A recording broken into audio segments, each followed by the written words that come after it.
Inaasahang mas tatatag pa ang food security ng bansa.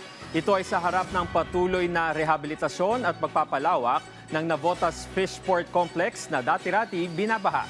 Nitong weekend ay inalam mismo ng Pangulo ang sitwasyon dito kung saan target ng kanyang administrasyon na magtayo ng mga karagdagang fishports sa bansa. Si Carlo Candelaria sa sentro ng balita.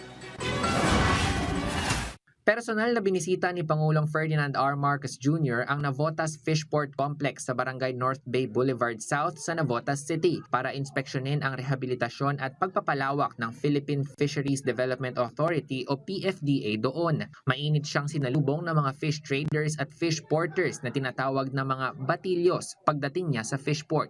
Kasama ng Pangulo si Agriculture Secretary Francisco Chu Laurel Jr., PFDA Acting General Manager Attorney Glenn Pangapalan at Navotas City Mayor John Ray Chanco. Sabi ni Secretary Chu Laurel, malaki na ang pinagbago ng fishport na itinayo 50 taon na ang nakalilipas. Mas pinalaki at mas maaliwalas na ito kumpara sa dati nitong kondisyon na binabaha at may mga napabayaang pasilidad. Inanunsyo niya rin ang mga plano para dito. Hindi lang ito magiging fishport, pati yung mga ibang goods from, let's say, Mindoro, Palawan, Romblon, Marinduque, na agri-goods, may ibababa na rin ito, mabenta ng wholesale para mabawasan ng transport cost, mabawasan din ng traders. So hopefully makatulong din to sa pagbaba ng inflation, makamura ng bilihin sa mamamayang Pilipino. Ipinagpasalamat naman ng samahan ng mga fish traders at porters ang isinasagawang rehabilitasyon ng pondohan. Ginawa ito noong 1976, ngayon lang siya in-improve.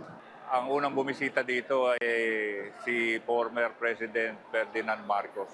Ngayon, sinulungan na kami, sinuportahan na kami, at bibisitahin pa kami ng ating mahal na Pangulo, President Bongbong Marcos. Napakahalaga nitong i-improve itong facility. Layunin ng rehabilitasyon at pagpapalawak ng Navotas Fishport Complex na mapatatag ang seguridad sa pagkain sa pamamagitan ng pagpapalakas sa sektor ng pangingisda. Kabilang sa proyekto ang pagpapagawa at pagpapaganda ng mga pamilihan, pantalan, breakwater facilities, mga gusali at iba pang infrastruktura para mas mapabilis ang operasyon nito. Binigyang diin naman ni Pangulong Marcos na ang modernisasyon ng Navotas Fishport ay hindi lamang para sa mas maayos na operasyon ng pantalan, kundi para rin mapalakas ang kabuhayan ng mga mangingisda at matiyak ang tuloy-tuloy na supply ng abot kaya at dekalidad na pagkain sa bansa.